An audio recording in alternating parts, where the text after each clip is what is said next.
Let's be honest, gaming has gotten really expensive lately, especially when $70 games are standard. Consoles are almost as expensive as full PC builds, and a lot of time when you buy a game on release, regardless of console, it doesn't even work. Plus, the worst of all for me as a collector of colorful plastic clamshells, physical media is just unfortunately dying. And today I want to talk about a couple things that have really made my gaming life better, especially since I've seen quite a few videos from creators and commenters who are abandoning multiplayer games for single player games. So I figured I'd make this to help out, and I think a lot of those players are very predisposed to buying the new hotness on release because the bros are playing it. I think a lot of us who have played multiplayer games are kind of brainwashed, and I'm including myself in that, who had a weird addiction to Overwatch. And I think one of the biggest issues I see in the gaming hobby is a lack of trust between us, the consumers, and the people who make our games, or at least the people who sell them. And we're going to talk a lot about trust today, so let's define it. Thank you, SG Poopy Toopy Hoopy, for that excellent summary. But let's move on to the first thing. The first thing is, if you're tired for paying for $70 games, just wait for a sale. No one's gonna force you to buy a $70 game unless your wife, like mine, is addicted to Assassin's Creed games and she'll play it no matter what you do.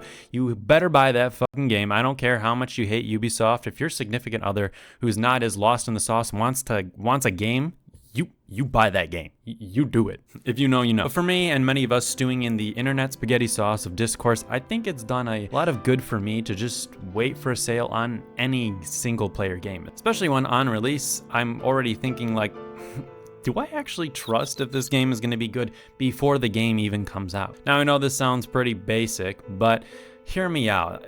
Just look at the impact just waiting a bit could save you on your games. I'd make that deal. I don't blame you. Damn good deal. And with things like Steam sales and Black Friday coming up, you can buy a lot of cool, slightly older games for $70. And as a recent more PC gaming expert myself, PC gaming plus Steam and a Steam Deck has just done absolute wonders for my gaming habit. I get through games so much faster with this mighty duo, and I'm paying less because Steam just has a lot of good sales. And more traditionally, companies are starting to move over their games to PC and Steam, as companies like PlayStation are slowly moving towards more day-and-day releases on PC, and Ubisoft is slowly killing their dumb launcher. And it's all really nice to see. And PC gaming from a value standpoint is definitely worth, I think, the cost of admission of a $1,000 plus rig with a GPU that costs more than my mortgage. And we're not going to get into that today, but there are some other caveats that you have to be aware of, as it's recently been pushed more widely aware that when you buy a game on a digital storefront like Steam, you don't actually own the game. You own a license to the game to play it.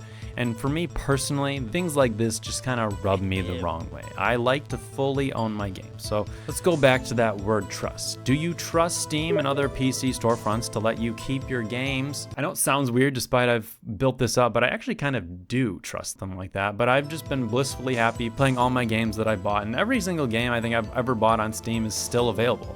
And even if I do lose a game, there's always open seas, which I would never condone the act of downloading an offline pirated version of a game that you own forever, even though you've lost official access from the game on a storefront. That's bad. Don't ever do that. And don't ever ignore the loose threat of the cops busting your door if you're downloading multiple copies of Doki Doki Literature Club or hoarding ROMs. Just never, absolutely not. But I don't know, because of all that, maybe you like to still stick to your consoles, as there's that safety in being a cuck to $1 billion conglomerate. Or should we rip them off? And luckily, your consoles still have disk drives, for now. Kind of. And I still do like collecting my physical media, as you can see here. It's the best way for me to confidently feel like I will forever be able to play my games, since I can actually just touch and feel the game.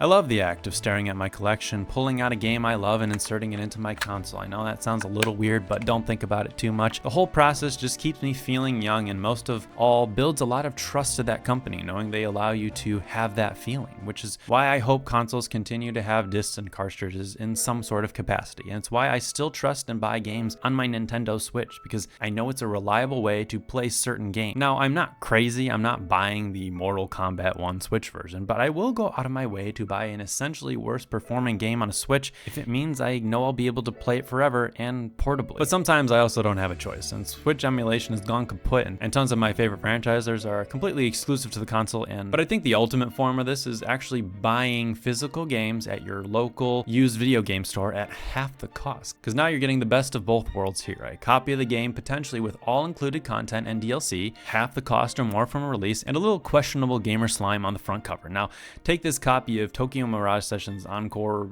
FE or whatever that I recently got.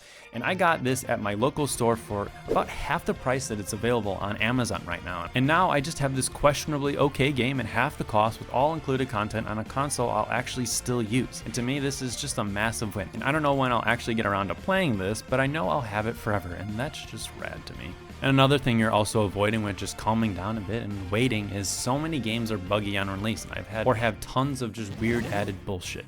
And I think it's totally fair for people to complain and expect better out of these gaming companies to do this. But for me, while I hear a lot of this, I think my answer is always still just I'll just wait. That's what I did with a game like Cyberpunk 2077 on a whim of just kind of not trusting it on a gut feeling. And I didn't end up paying for the game on release, and despite having a massive amount of trust in CD Projekt Red at the time, on account of loving the Witcher games, I decided to not buy it. And after all the delisting and refunding and tons of patches, when I did finally get a copy of the game for like $25, I was just absolutely blown away. It really sucks how CD Projekt Red handled the release, but in my own little world of ignorance, I've never had a bad experience with the game itself, and by the time I played it, I was treated to one of the best and most immersive gaming experiences I have ever had. And I honestly think about Cyberpunk 2077 almost daily.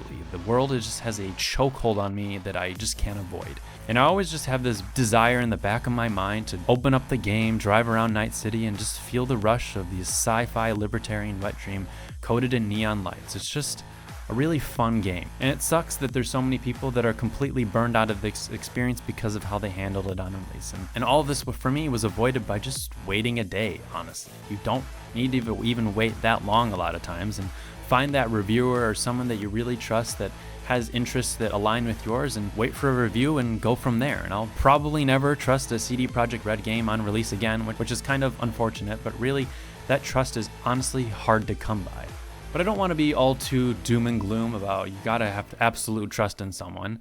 And I think you're allowed to just fall victim to the hype train just a little bit every once in a while, because I do love a good hype train. And this might all sound a little contradictory to myself and this whole thing, but I just love the act of actually getting hyped for certain releases. And I think a lot of this comes down for me personally growing up in the era where waiting in anticipation of games like Super Smash Bros. Brawl and Pokemon releases were just, it was some of the most fun I ever had. I look back on those pre-release timeframes with so much joy. I had so much fun speculating and going on websites like the Smash Dojo every single day to see a new character or stage and just talk about it with my friends during school. And this is some of the most fun I've ever had pre-release for a game. But again, this is all because back in the day I had this blind trust as a dumb kid. And I know there's a little bit of ignorance there, but I really trusted Sakurai and his team to just provide me with an excellent game at the time. And even then, years later with a game like Super Smash Bros. Ultimate, still trusted him because he had never really disappointed. And that trust I think is very, very hard to come by.